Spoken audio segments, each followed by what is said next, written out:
Are you thinking about investing in Ontario and want to know the right strategy for you? Then this video is definitely for you. After watching this video, you're going to learn 5 different strategies that'll help you invest in Ontario, and it's all going to start right after this.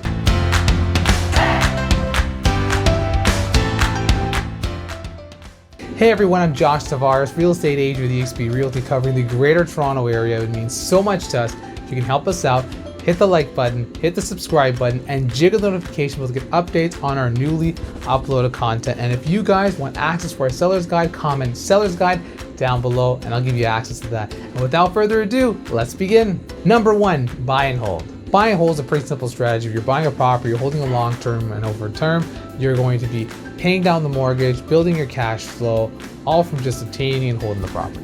Now the goal with this strategy is to find high quality tenants paying your mortgage in full and paying down equity into your property, in which you're increasing your cash flow year by year, right?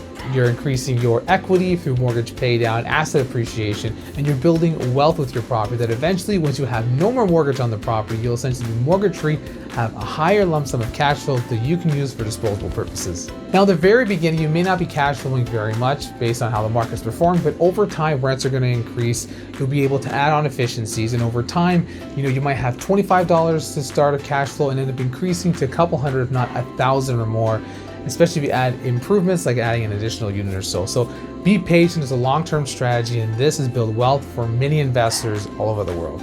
Now, this strategy is probably the best strategy to building long-term wealth. As the longer you're holding the property, you're continuing to build wealth. As I said before, cash flow, asset appreciation, mortgage pay down, and more. As soon as you dispose of the property, all the wealth generating components are officially relieved and you no longer have access to that once you dispose of it.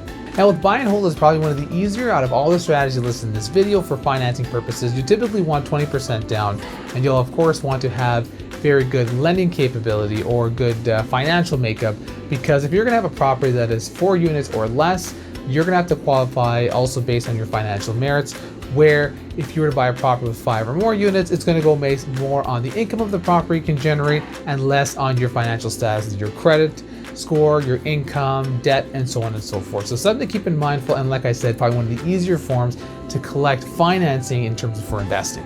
Number 2, the flip. The flip is a very popular strategy that is very much mainstream in North America thanks to many TV shows. With the strategy, you're finding a property that is under market value, providing cosmetic upgrades, very minor upgrades that enhance the appearance of the property, being able to sell it as soon as possible for a high return and profit, and keeping your expenses extremely low. Now, to find the right property within the right profit range, it may take a while, but that one property can end up generating you $25,000 or even significantly higher on the sale. And if you're someone who's going to be a serial flipper, finding multiple properties a year, you can generate a very nice living through that means. So something to keep in mind of, it's not going to take a day or so to find them, it's going to take a while, but stay patient.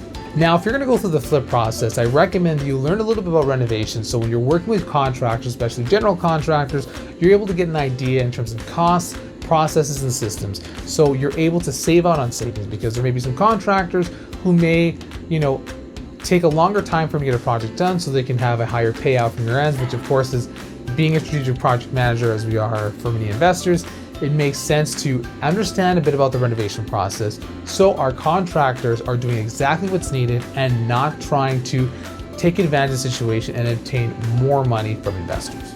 Another key in this, like I said before, is to manage your financing. So the longer you have the property, the more you're going to pay for, especially with all the holding fees such as utilities, mortgage pay down, contractor fees. The quicker you're able to offload that property, you'll be able to have more profit in your pocket that you could use, of course, for anything else. So remember, you want to keep this as efficient as possible, have the best contractors on site, and have the best property and have the overall best result outcome that you possibly can. Number 3, the hybrid. The hybrid is a mix of the buy and hold and the fix and flip. With this strategy, you're finding an undervalued property, you're going and providing cosmetic upgrades, increasing the value of the property, holding it for tenancy in the long term. You can refinance the equity and purchase more rental properties that you can rinse and duplicate and continue to build your portfolio. And then eventually at a later date, you can go about selling it for a profit within 5-10 years or whenever makes sense for yourself. Now, with everything being fully renovated and occupied, you're going to see a substantial amount of equity right out of the gate. And once holding it for multiple years, you're going to see a ton of equity cash flow that you're going to be able, like I said before, to build a portfolio, building more and more doors and building more and more wealth that you can use for whatever you need. So it's truly a fantastic way of having the best of both worlds, buy and hold and fix and flip. With this strategy, financing is going to be more favorable for those, of course, based on more of the buy and hold, because essentially the lending institutions are not knowing how long you're going to have the property for, hoping for a longer time frame. So you're more likely to get more favorable lending rates and conditions that are going to work in your favor. Where if you were going to go more towards the, the flip side, chances are they're going to be higher rates and it's going to be harder to obtain financing with private lenders that are going to work alongside with you to get the project done. And same thing with the fix and flip. You want to keep your cost as extremely low as possible, not only during the renovation phase, but also having tenants and keeping things super efficient with LED lights, water efficient appliances, and anything you can do to save out on energy. Number 4, joint venture. Now, joint venture involves two parties, one side with money, one side with the knowledge and the ability to project manage.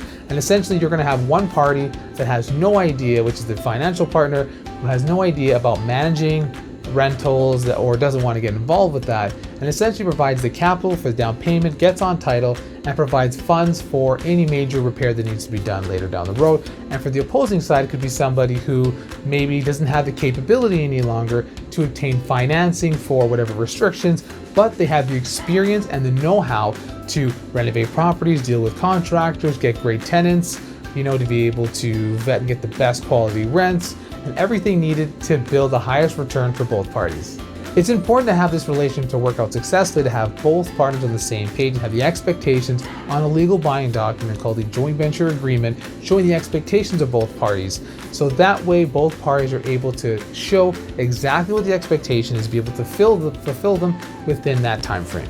One little tidbit, if you're the managing side, I highly recommend to keep the involvement from the financing side in terms of picking the property, tenants, any improvements of any kind, extremely out of the ballpark, because at the end of the day, we don't want to have any partners trying to get their own interests involved, looking from the view of what they would want the property to be, not looking at how it's best for business or what's great for tenants, right? The way we live and want to live in our own property is going to be much different than perhaps how a tenant would. So keep that in mind when it comes to a knowledge partner working alongside with a money partner. With these agreements, they typically last about 5 years, essentially the time frame of the mortgage, which essentially one of three can happen. You can either A, continue the relationship between the other party, B, sell the property and dispose of it between both sides, or C, have one property or one side sell the property to the other side and own it in full, and the other side, of course, obtains the financing. So there's some interesting options that can be done, and with these investors, a lot of the times they work and build a relationship and build a portfolio of multiple properties together. So it's good to know there's some options with the property. You don't have to buy and hold for a very long time. Number 5, rent to own.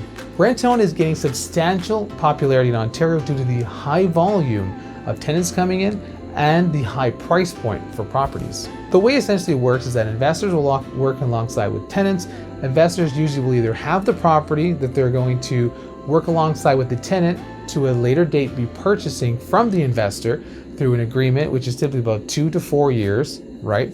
Or essentially it'll be the investor working with the tenant to find a property that they're looking for and then be able to work on some sort of agreement as such, giving the tenant the opportunity to own a property that they like, working with the investor.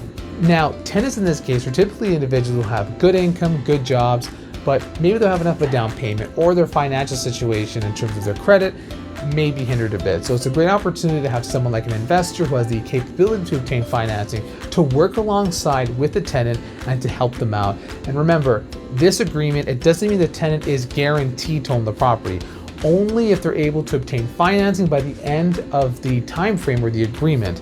And if so, they have the first right to choose if they want to purchase the property. And if so, of course, they're able to obtain financing from the lending institution. The investor gets bought out by the lending institution. And if it isn't able to take place, the tenant can essentially leave and they would lose whatever they had paid down. But the investor can essentially keep the property and either sell it, continue to put the buy and hold strategy, or do as they please with it.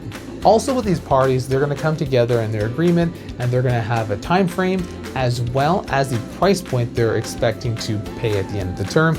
Now, these can be renegotiated later on towards the date for many different reasons. So it's something to keep in mind in terms of flexibility for different sites. Now, with a financing perspective, typically the investor is going to obtain all the financing up front.